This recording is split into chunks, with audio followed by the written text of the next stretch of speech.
How's it going, guys? It's your boy Justiciar here with the very first episode of Space Engineers, the Beginner's Guide.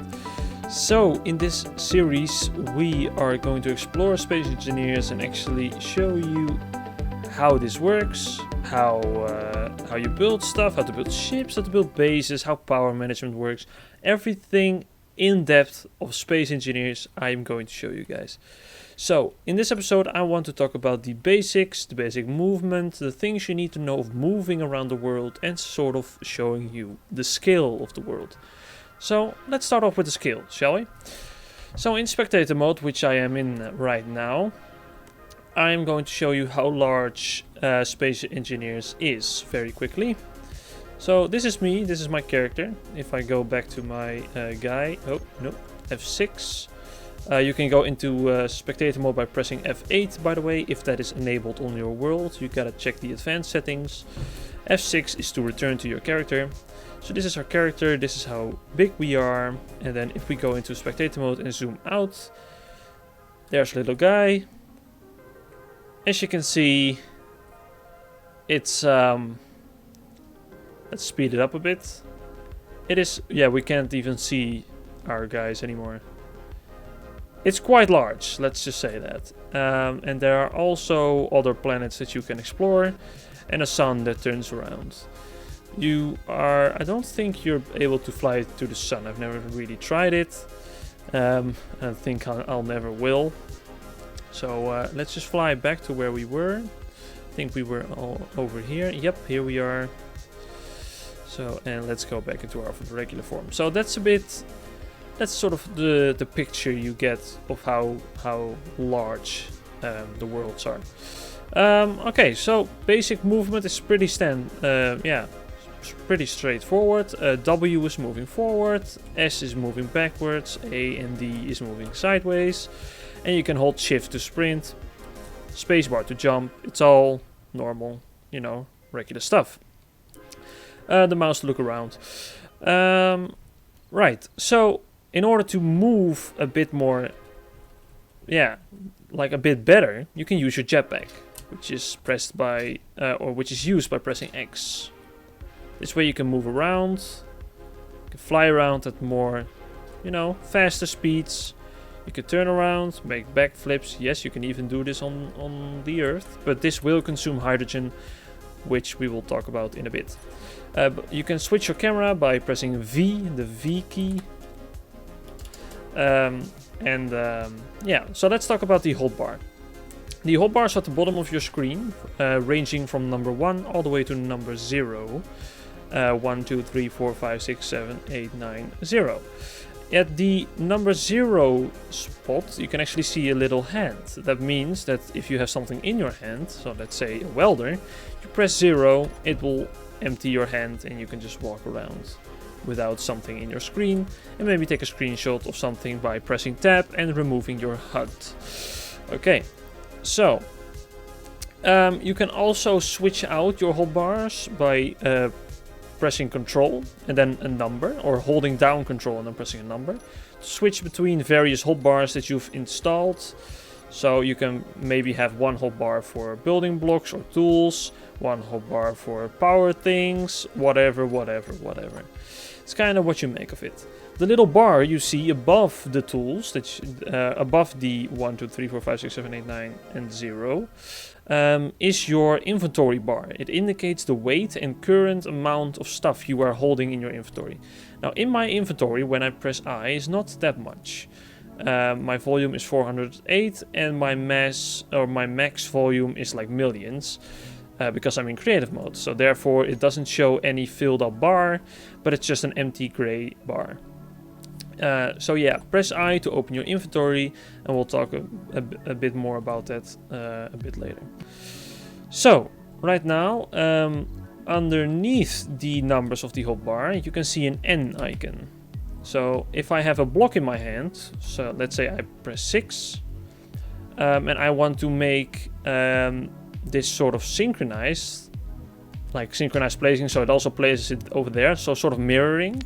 That's the mirror key. So pressing N will actually engage that. However, we have not set any mirror panes or planes or panels on here. If you want to do that, we gotta press M, this key. If you press M, we can see that there is indeed a mirror pane on here. Not the one that we are looking at right now and moving, but as you can see on the left side of my screen, there is another pane installed. If you want to install one, you can simply keep pressing M and choose one that works for you. This is a horizontal one, as you can see. We can also do, I think, yeah, this is a horizontal one. So X, Y, Z ratio sort of thing, synchronization. If we want to put it like over here, then we click it. It's been placed, as you can see. Now it's on the left, and we press M again, or N. This guy, it's kind of hard to explain this. Pressing N again will turn them all off and also turn off the placement. And then pressing N another time will actually show us that we can now place 4 blocks at the same time. So this is how you build in creative mode synchronized or mirrored. Very handy. Pressing N again will turn it off. So that's the N key at the bottom of your screen. The T key will actually turn stuff around. So if I have, let's say, a reactor which has 2 strange plates on it, as you can see, it has a front panel, a top panel, and these 2 are different. So if I go, let's say, over here, and I want to place one on at the side of this battery, right now the nuclear reactor name, as you can see, it has a nameplate that says nuclear reactor. And if I move it to the side, it's still in the same position. However, if I engage the T key, it will now turn, as you can see.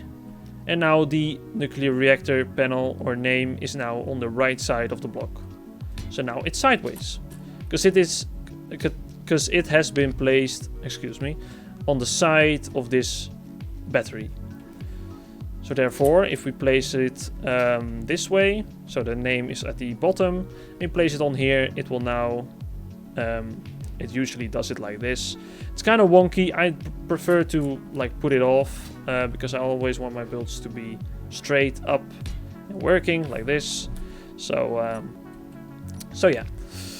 Okay, so that's that key. Then the little icon on the right of that T key means if you're using a big block or a small block. So right now I'm holding a big block. If I press the same key again, so 6 again, I will change to a small block. Big block, small block.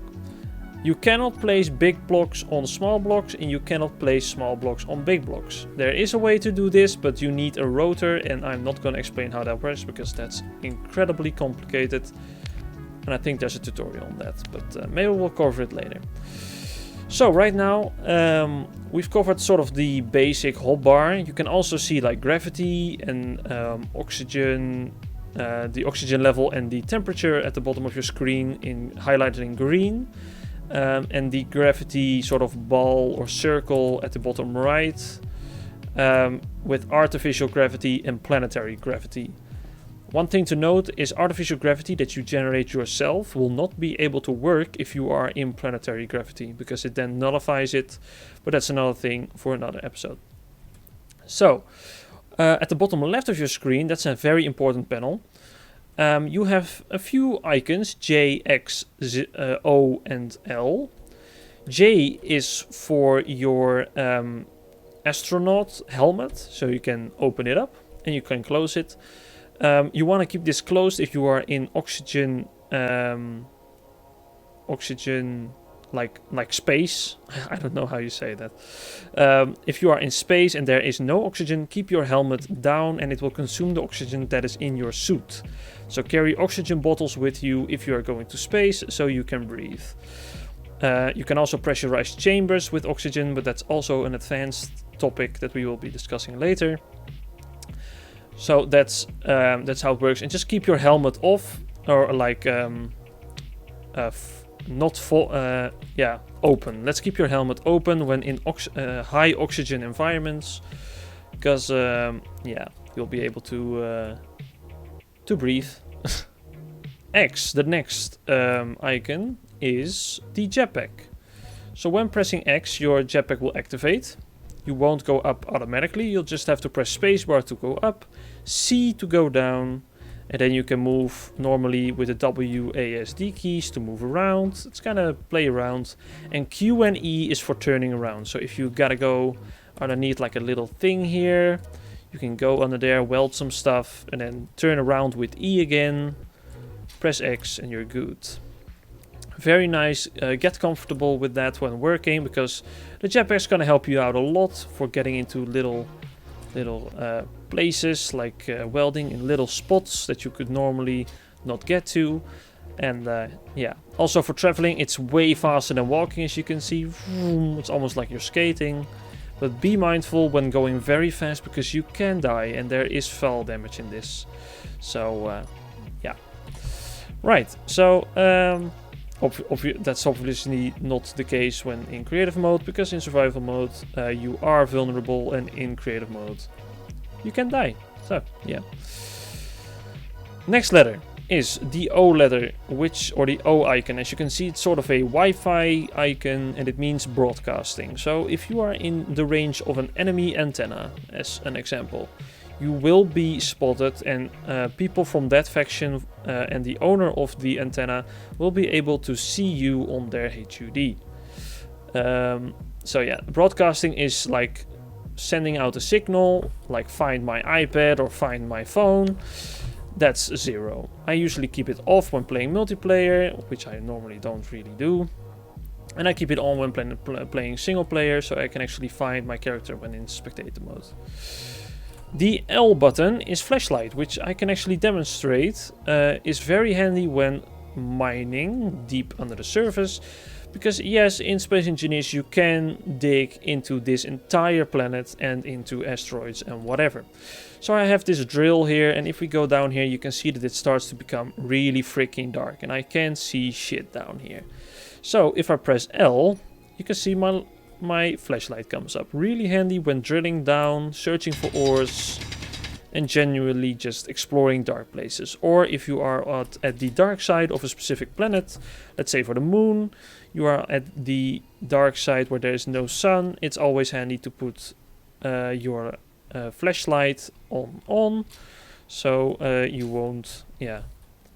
Then you have 4 bars at the bottom left, which is your health, oxygen, energy and hydrogen of your suit, not of your ship, of your suit. Next to it there's a speed gauge, so now we're running at 10 meters per second, which is actually quite fast.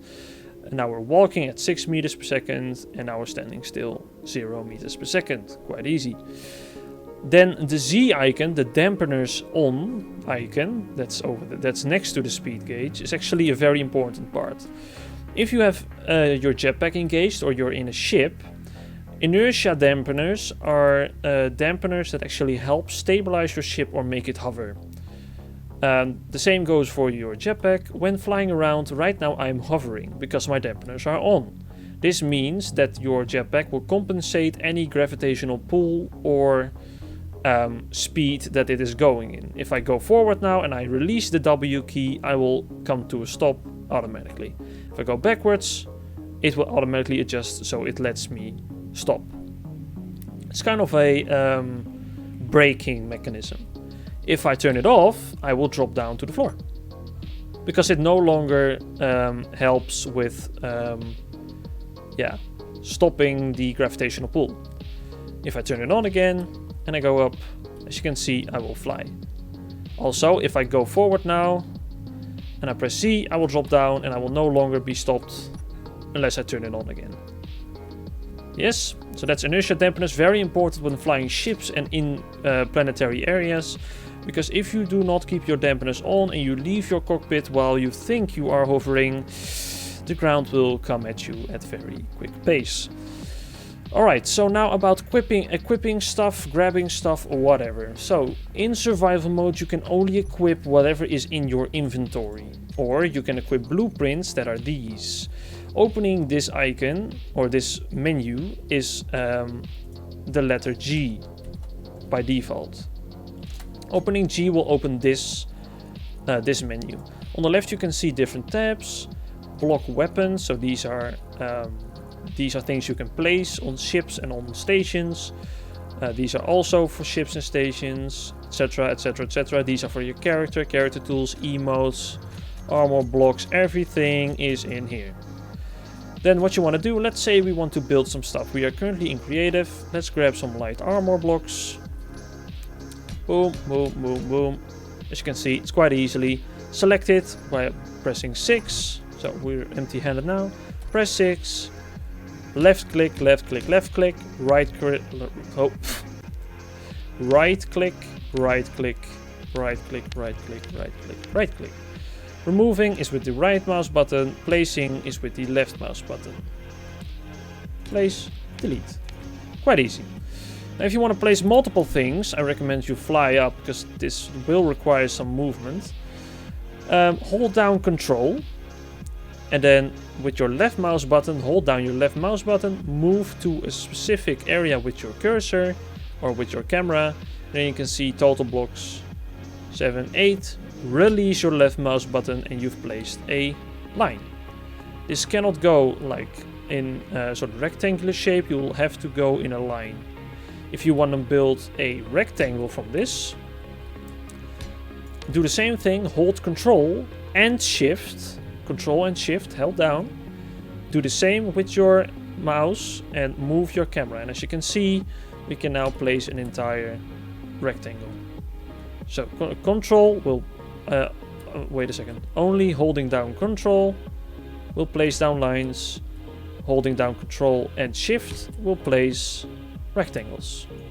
That's how it works. And you can also delete the same way by using Control and Control Shift and then pressing the right mouse button instead of the left mouse button.